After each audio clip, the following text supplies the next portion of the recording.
کہ ہمارے حلقے کے جو اکثر و بیشتر ووٹرز ہیں وہ شہروں میں مقیم ہیں، دلی ہے،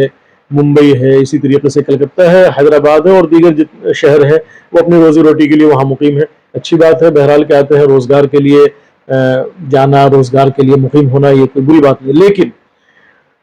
جہاں آپ 5 سال اپنے لیے کماتے ہیں، اپنے لیے محنت کرتے ہیں، وہیں آپ 5 سال میں صرف 5 دن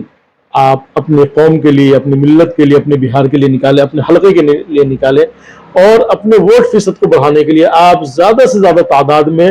الیکشن کے زمانے میں اپنے گھر آئیں اور اپنا ووٹ ڈالیں، تاکہ آپ کا ووٹ فیصد بڑھے اور آپ اچھا سے اچھا امیدوار منتخب کر سکیں۔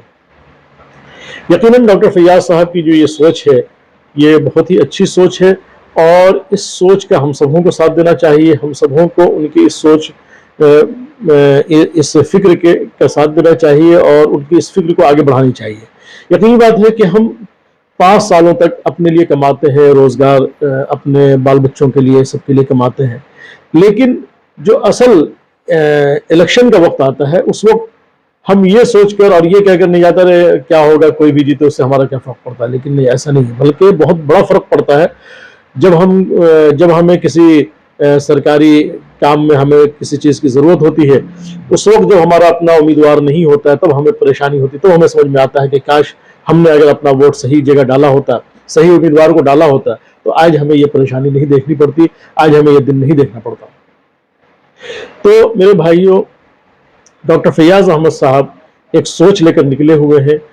ممبئی آئے، ممبئی میں تقریباً 2-3 روز ان کا قیام رہا اور مختلف جگہوں پر ان کے لیے استقبالیہ پروگرام کا انعقاد کیا گیا، جس میں بڑی تعداد میں اہل بہار بالخصوص مدھوبنی اور بسفی حلقہ کے ووٹروں نے ان کا استقبال کیا اور ان کے خوش آمدید کہا، اور ان کے اس سوچ پر لبیک کہا کہ ٹھیک ہے آپ ہمیں بلا رہے ہیں، انشاءاللہ تعالی ہم ضرور آئیں گے۔ تو میں اپنے تمام بسفی حلقہ کے ووٹر سے اور بالخصوص بسفی حلقہ کے ووٹر سے اور بالعموم پورے بہار کے ووٹروں سے میں یہ اپیل کرنا چاہتا ہوں کہ ابھی تو الیکشن میں وقت ہے، انشاءاللہ تعالی ممکن ہے اکتوبر نومبر میں، وقت کے حساب سے اکتوبر نومبر میں الیکشن ہونا ہے۔ جب نوٹیفیکیشن آ جائے اور جب تاریخیں طے ہو جائیں اور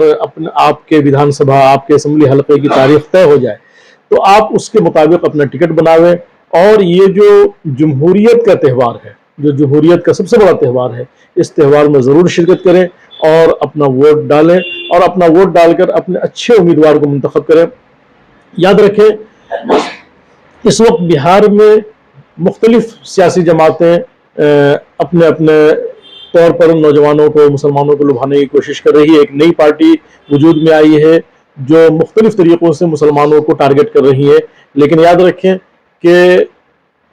بہت ہی سوچ سمجھ کر اپنا امیدوار منتخب کرنا ہے، اپنی پارٹی منتخب کرنی ہے۔ کہیں ایسا نہ ہو کہ آپ کسی جھانسے کا شکار ہو جائیں، آپ کسی افواہ کا شکار ہو جائیں اور اچھے امیدوار منتخب کرنے میں آپ چوک جائیں اور پھر اگلے 5 سالوں تک آپ پریشان رہیں۔ تو اسی لیے بہت ہی سوچ کر، بہت ہی سمجھ کر، بہت ہی غور و فکر کر کے اپنے لیے اچھے امیدوار کا انتخاب کریں۔ بہت سارے امیدوار کھڑے ہو جاتے ہیں، جیسے کہ بسفی حلقہ کا معاملہ ہے کہ بسفی حلقے میں 31% مسلم ووٹرز ہیں، تو اسی حساب سے وہاں امیدوار بھی تھوک کے بھاؤ میں کھڑے ہو جاتے ہیں، مختلف مسلمان جو ہے اپنی امیدواری کا دعوے داری کرتے ہوئے وہ الیکشن کے موقع سے کھڑے ہو جاتے ہیں۔ نتیجہ کیا ہوتا ہے کہ کوئی 100 ووٹ، کوئی 200 ووٹ، کوئی 500، کوئی 1000 ووٹ لے کر بڑے کیا سمجھیے کہ ووٹوں کی تقسیم کے سبب بن جاتے ہیں، اور جو اچھا امیدوار ہوتا ہے وہ چند ہزار ووٹوں سے ہار جاتا ہے۔ تو ایسا نہ کریں، بلکہ اپنے ووٹ فیصد کو، جہاں ووٹ فیصد کو بڑھانے کے لیے کوشش کریں کہ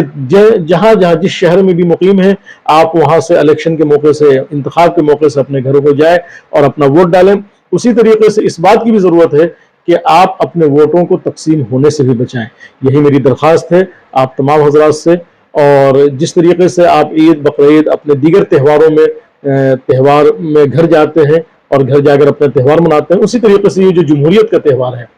اس کو بھی آپ ایک تہوار سمجھ کر اس موقع سے ضرور جائیں اور اپنا ووٹ ڈالیں۔ سلام، بند ہو، ہاں، آرزو بند ہو۔